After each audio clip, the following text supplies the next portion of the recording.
Chairman, friends and colleagues, it gives me great pleasure to join you again at the Munich Security Conference for the conversation with China. Over the past year, the international landscape was marked by growing transformation and turbulence, and the law of the jungle and unilateralism went rampant. Humanity has come to a new crossroads for the cause of peace and development. At such a juncture, President Xi Jinping has put forward the Global Governance Initiative, or GGI, and called for following the 5 principles of sovereign equality, international rule of law, multilateralism, the people-centered approach, and real actions, with a view to jointly building a more just and equitable global governance system. This initiative aligns with the progressive trend of the times, represents the biggest common ground of the world's nations, and has thus received widespread response from the international community shortly after its announcement. It injects new impetus into the endeavor to build the community with a shared future for humanity and offers a compass for the giant ship of history to navigate through storms toward a brighter future. Know that humanity has weathered wind and rain to come this far. Pulling together should be the imperative choice.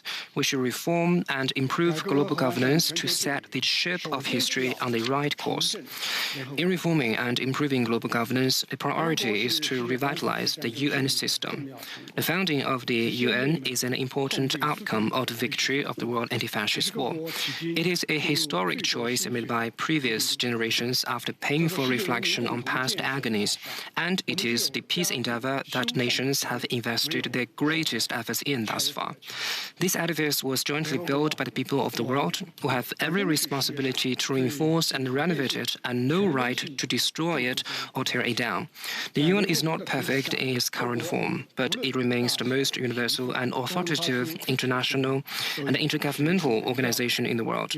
On the UN platform, every country, regardless of its size or wealth, has a voice and a sacred vote, as well as its due obligations and equal rights. Without the UN, the world would revert to the law of the jungle, where the strong prey on the weak, and many medium and small-sized countries would lose the multilateral foundation, critical to their survival and development. So what is imperative for us today is to recommit to the founding mission of the UN, revitalize its leading role, abide by the purposes of the UN Charter, and enhance the efficiency and efficacy of the UN system, so that the organization will be able to better adapt to the needs of the 21st century and unleash renewed vitality. In reforming and improving global governance, the key lies in the collaboration and cooperation of all countries.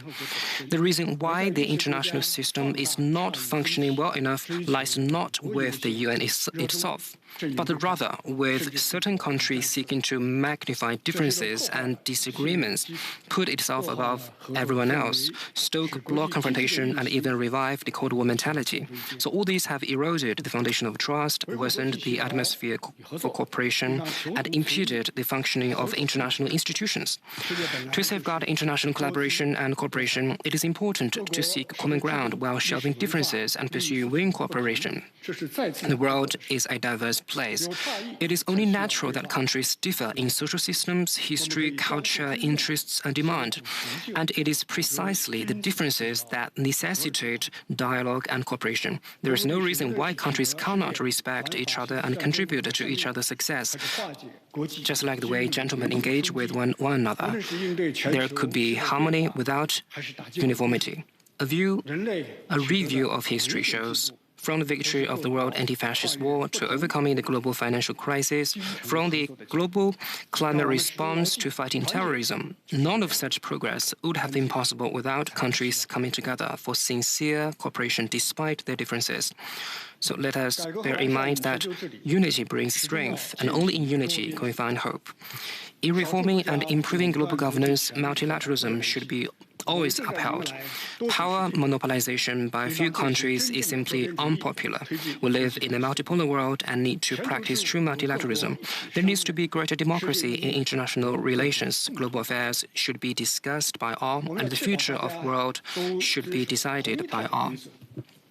We need to make sure that all countries abide by the same set of rules, i.e., the basic norms governing international relations underpinned by the purposes and principles of the UN Charter.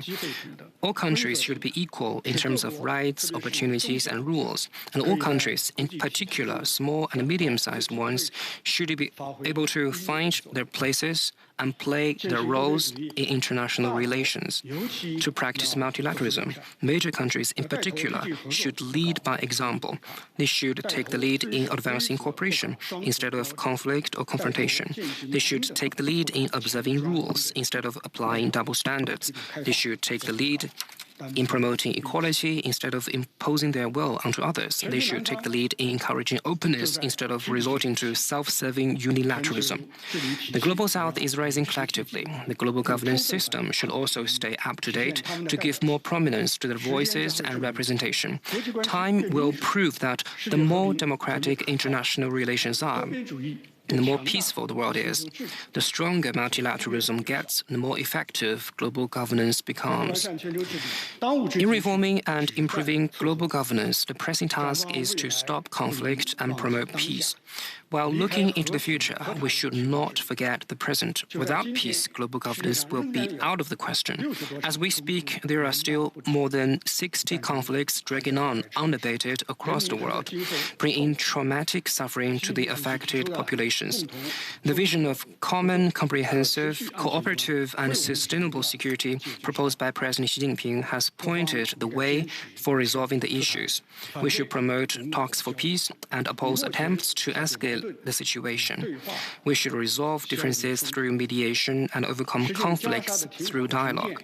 In Gaza, the realization of ceasefire and reconstruction will require unremitting efforts.